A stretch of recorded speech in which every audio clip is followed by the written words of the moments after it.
भाई सबसे पहले तुम्हें ये समझना होगा कि जो हालत तुम्हें अभी झेलनी पड़ रही है वो कोई छोटी चोट या अस्थायी परेशानी नहीं है। ये एक गहरी भावनात्मक चोट है जो तुम्हारे अंदर तक पहुंच गई है। जैसे शरीर की चोट ठीक होने में समय लेती है, वैसे ही ये दिल और दिमाग की चोट भी अपने आप ठीक होने में समय मांगती है। तुम्हें ये मानना होगा कि अभी तुम ठीक नहीं हो, अभी तुम पूरी तरह से अपनी जिंदगी में वापस नहीं आ पाए हो और ये बिल्कुल सामान्य बात है। समय देना बहुत जरूरी है। हर इंसान का ठीक होने का तरीका अलग होता है। किसी को कुछ हफ्ते लगते हैं, किसी को महीने और कभी कभी साल भी लग जाते हैं। लेकिन एक बात याद रखो, अगर तुम खुद को समय दोगे तो धीरे धीरे ठीक होने की प्रक्रिया शुरू हो जाएगी। अब बात करते हैं पहले कदम की। तुम्हें अपने दिमाग और दिल में यह बैठाना होगा कि तुम्हें चोट लगी है, तुम्हारे साथ कुछ बुरा हुआ है। और बुरा होना सिर्फ शारीरिक हादसा नहीं होता, भावनात्मक हादसा भी उतना ही गहरा होता है। जब तुम ये मान लोगे कि कुछ बुरा हुआ है तो तुम्हारा मन शांत होगा और तुम्हें अपनी ठीक होने की प्रक्रिया पर कंट्रोल मिल जाएगा। यानी पहला काम है मान लेना। तुम्हें अपने भावनाओं से भागना नहीं है, उन्हें समझकर आगे बढ़ना है। इसके बाद दूसरा कदम है अपने मन का नियंत्रण लेना। समझ लो कि अब तुम्हारा काम है अपनी जिंदगी को प्राथमिकता देना। ये शुरू में थोड़ा मुश्किल लगेगा। तुम्हारे अंदर जो लगाव और मोह है वो बार बार तुम्हें खींचेगा। तुम्हें लगेगा कि शायद वो वापस आए, शायद कुछ ठीक हो जाए, शायद स्थिति बदल जाए। लेकिन सच ये है कि तुम्हें अपने मन में ये फैसला लेना होगा, जो चोट लगी है वो रिश्ता खत्म हुआ, उसे तुम पूरी तरह से अलग करोगे। तुम्हें उस रिश्ते को अपनी जिंदगी, अपने दिमाग और अपने भावनाओं से मर चुका समझना होगा। भाई ये बात बहुत जरूरी है। जब एक रिश्ता खत्म होता है तब भी हमारे मन में छोटी छोटी उम्मीदें रहती हैं कि शायद कुछ हो सकता है। तुम्हें इस शायद को पूरी तरह तोड़ना होगा। खुद से बार बार ये कहना होगा कि अब कुछ नहीं होगा, अब कुछ वापस नहीं आएगा, ये रिश्ता खत्म हो चुका है।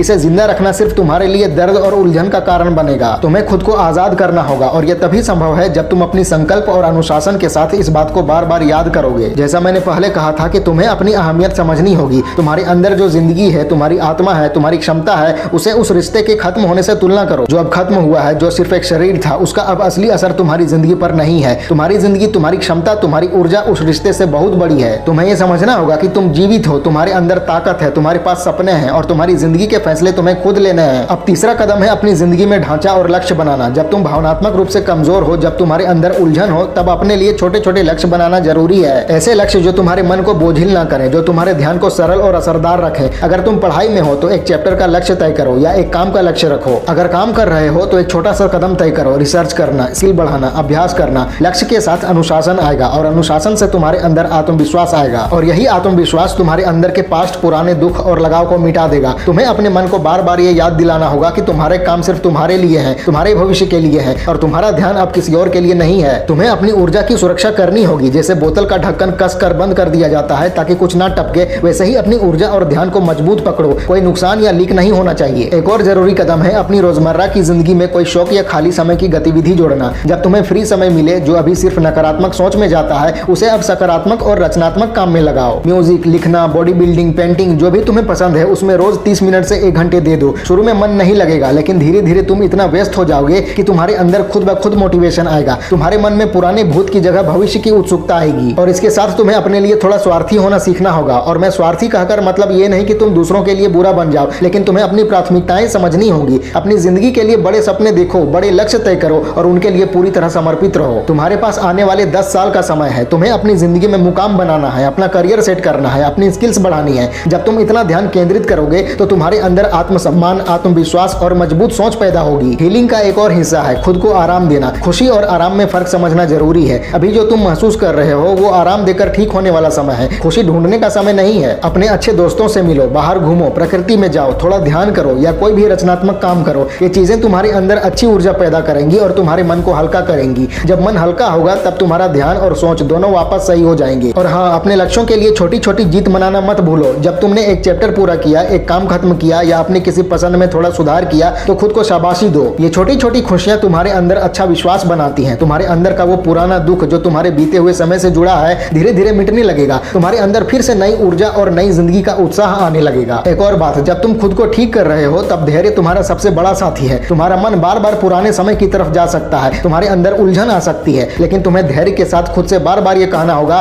कि मैं अपनी जिंदगी के लिए हूँ, मैं अपने लिए हूँ, मैं अपने लक्ष्यों के लिए हूँ। ये सब बात तुम्हारे अंदर गहराई से बैठेगी और तुम्हारी हीलिंग को तेज कर देगी। मैं ये भी कहना चाहता हूँ कि जिंदगी में संतुलन बहुत जरूरी है। एक तरफ काम, एक तरफ शौक और एक तरफ अपने लिए थोड़ा आराम और सुकून। अगर तुम इन तीनों चीजों को संतुलन में रखोगे तो तुम्हारे अंदर लगातार मेहनत करने की शक्ति और अपने रास्ते पर टिके रहने का हौसला आएगा। तुम्हारे मन में कोई भी नकारात्मक बात या परेशानी आसानी से घुस नहीं पाएगी। तुम्हारा ध्यान सिर्फ तुम्हारे भविष्य और तुम्हारी तरक्की पर रहेगा। और ये तरक्की सिर्फ काम या स्किल में नहीं, बल्कि तुम्हारी सोच, तुम्हारी भावनात्मक शक्ति और तुम्हारे स्वभाव में भी होनी चाहिए। तुम्हें अपने अपने आप को मजबूत बनाना होगा। अपने अंदर की कमजोरियों को पहचानो और उन पर काम करो। अगर तुम शारीरिक रूप से कमजोर हो तो शरीर को मजबूत करो। अगर तुम भावनात्मक रूप से कमजोर हो तो ध्यान करो और खुद से बात करो। अगर तुम ज्ञान में कमजोर हो तो पढ़ाई बढ़ाओ और सीखो। हर जगह थोड़ा थोड़ा सुधार तुम्हारा आत्मविश्वास बहुत बढ़ा देगा और तुम्हारे पुराने दुखों को खत्म कर देगा। ये याद रखो कि जो भी तुम्हें चोट लगी, जो भी तुम्हें दुख मिला, वो तुम्हारी यात्रा का सिर्फ एक हिस्सा है, पूरी जिंदगी नहीं। तुम्हारे अंदर ताकत है, तुम्हारी जिंदगी का एक मकसद है और तुम्हारे पास सपने हैं। तुम्हें उन सपनों के लिए जीना है, अपनी जिंदगी को अच्छा और मायनेदार बनाना है। तुम्हारे कदम तुम्हारे लिए हैं, तुम्हारे आने वाले समय के लिए हैं। तुम्हें किसी पुराने लगाव या दर्द के लिए खुद को खत्म नहीं करना है। तुम्हारे अंदर जो जिंदगी है, जो ऊर्जा है, वो बहुत कीमती है। तुम्हारा आत्मविश्वास, तुम्हारी सकारात्मक सोच और तुम्हारी मेहनत बढ़नी चाहिए। तुम्हारे मन का पुराना दर्द मिट जाएगा और तुम अपनी जिंदगी में पूरी ऊर्जा, जोश और खुशी के साथ वापस आ जाओगे। तुम्हारी जिंदगी तुम्हारे हाथ में है। तुम्हारे पास एक मौका है खुद को खड़ा करने का, अपनी कीमत समझने का और अपने भविष्य को बेहतर बनाने का। जो भी हुआ वो बीत गया, अब आगे बढ़ो, अपने लिए बढ़ो और अपनी जिंदगी के लिए पूरा कदम उठाओ। तुम्हें अपनी जिंदगी पर गर्व करना है, खुद पर गर्व करना है और अपने सपनों को सच बनाना है।